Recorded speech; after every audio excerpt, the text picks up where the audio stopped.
Okay, some of you are recommending this Evoque, I think it is, little 5-inch quad.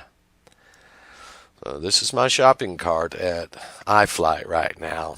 I haven't clicked order yet, but it's a frame, an ESC, and 4 motors.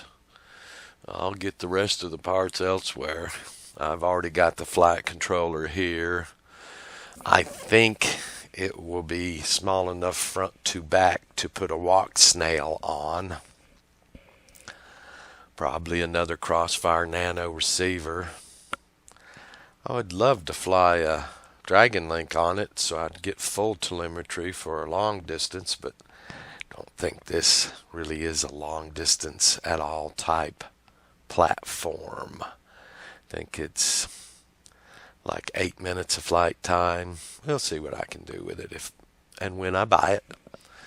But I thought I would put out a little video showing you that I do have 4 little motors, an ESC, and a frame picked out at this point. Comments welcome. Thank you, guys.